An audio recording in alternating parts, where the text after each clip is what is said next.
송 씨와 민 씨는 중매로 만나 100년 가약을 맺었습니다. 송 씨는 세운상가에서 중고 전기제품 판매업을 하며 자수성가한 사업가였고, 민 씨는 사범대학을 졸업하고 교사 자격증까지 있는 재원이었습니다. 이들의 만남은 평범한 시작이었지만 시간이 흐르면서 점차 예측할 수 없는 방향으로 흘러갔고, 결국 돌이킬 수 없는 파경에 이르게 됩니다. 결혼 초기 두 사람은 남부럽지 않은 가정을 꾸렸습니다. 일남 이녀를 낳아 가정을 이루었고, 특히 민 씨는 자녀 교육에 지극정성이었습니다. 딸들을 사립초등학교에 입학시키고 예체능 교육을 시키는 등 자녀들의 성장을 위해 아낌없이 투자했습니다. 민 씨의 헌신적인 내조 또한 눈부셨습니다. 송 씨는 자신의 학력이 아내보다 낮다는 열등감을 가지고 있었는데, 민 씨는 이를 해소해주기 위해 남편의 경영대학원 진학을 돕고 수료 논문까지 대신 써주는 등 노력을 아끼지 않았습니다. 겉으로 보기에는 행복해 보이는 가정이었습니다. 하지만 이들의 행복은 오래가지 못했습니다. 송 씨는 자신의 낮은 학력에 대한 열등감이나 사소한 의견 충돌 때문에 민 씨에게 물리적인 폭력을 행사하기 시작했습니다. 현관문을 늦게 열었다는 이유로 처제가 보는 앞에서 민 씨의 옷을 벗기고 구타하는 충격적인 일이 벌어졌습니다. 민 씨는 수치심을 견디지 못하고 세척제를 마시며 자살을 시도하기도 했습니다. 한편 송 씨의 중고 전기제품 판매업은 번창했고 부부는 경제적으로 풍요로워졌습니다. 하지만 민 씨는 친정의 어려움을 외면할 수 없었습니다. 아버지의 사업 실패로 친정이 기울어진 상황에서 그녀는 남편에게 친정 원조를 요구했지만 그때마다 송 씨의 폭력은 더욱 심해졌습니다. 친정 문제로 다투던 중 민 씨는 심한 구타를 당했고 결국 친정으로 내려가게 됩니다.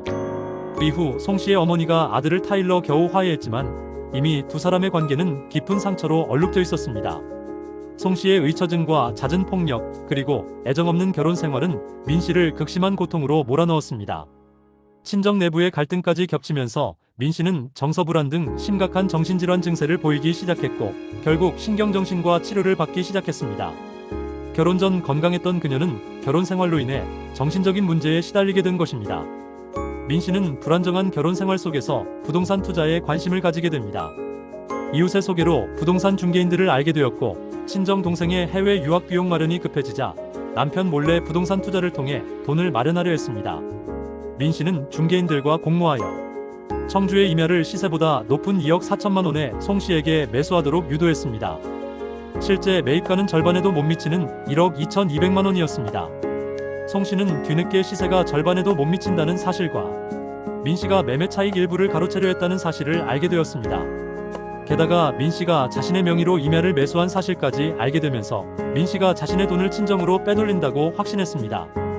부부 갈등은 극에 달했고 민 씨의 정신질환 증상은 더욱 악화되었으며 급기야 폐결핵까지 발병하여 요양병원에 입원하기에 이릅니다. 요양원에서 민 씨가 부동산 중개인에게 쓴 편지를 송 씨가 입수하게 되면서 송 씨는 민 씨가 다른 남자와 불륜 관계를 맺고 공모하여 자신을 속이려 했다고 오해하며 이혼을 결심하게 됩니다. 요양원에서 퇴원한 민 씨는 집으로 돌아가려 했지만 이미 이혼을 결심한 송 씨는 민 씨를 집에 들이지 않고 친정으로 돌려보냈습니다.